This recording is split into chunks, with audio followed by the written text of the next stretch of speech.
All men dream, but not equally. Those who dream by night in the dusty recesses of their minds wake in the day to find that it was vanity. But the dreamers of the day are dangerous men, for they may act their dream with open eyes to make it possible. This I did.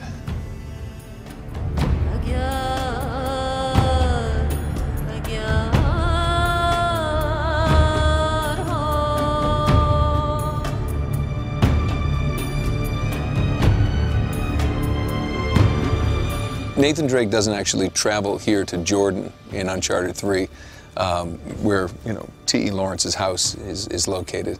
But there's the historical hook that we used is that on Sir Francis Drake's circumnavigation of the world, there is supposedly about 6 months of unaccounted for time, and we're just making up the idea that he actually came here to the southern Arabian Peninsula, where the Crusaders had talked about the lost city of Ubar and the Ram of the Pillars, city of brass.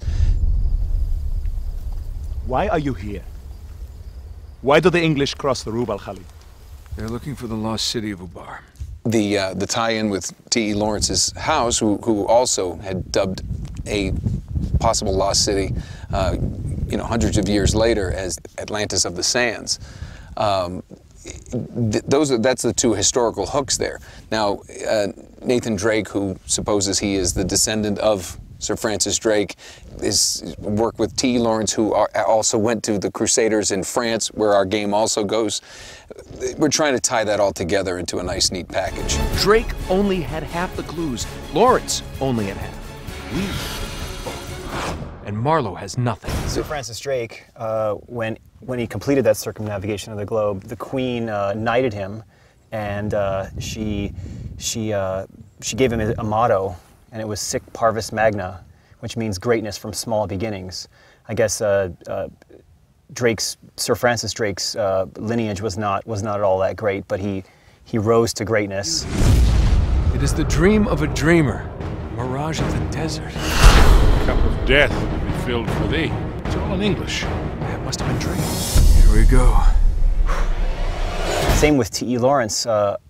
T.E. Lawrence's surname was an assumed name. It wasn't his. He wasn't a Lawrence. He had very humble beginnings, and yet became this Lawrence of Arabia. So sort of made a lot out of his small beginnings as well. And really the same thing kind of goes for Nathan Drake.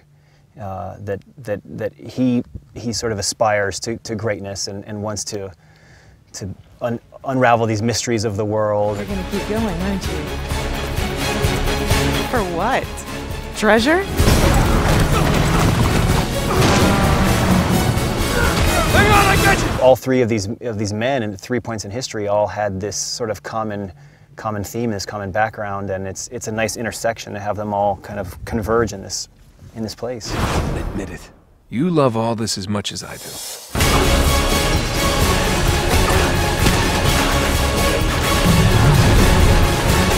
Never a dull moment, huh, Sully?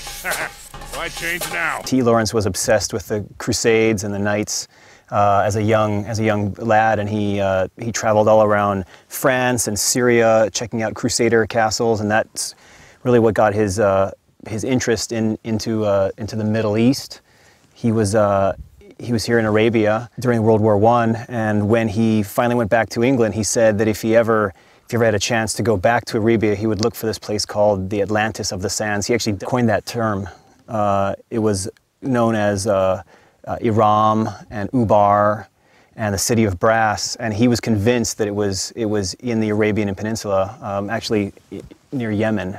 But so this was a big touchstone for us with Uncharted 3. I mean, we used a lot of reference from this area to model the backgrounds and a lot of the other scenery that takes place in the game, and it looks like it does in the game. It's one of the things that we like to do with these games is ground them in some real reality, and we refer to it as it passes the Google test, basically. If you wanted to search for T.E. Lawrence and you wanted to search for the lost city of brass, that's all there. That's fact. And then we use that as our jumping off point to create sort of the fiction of the game.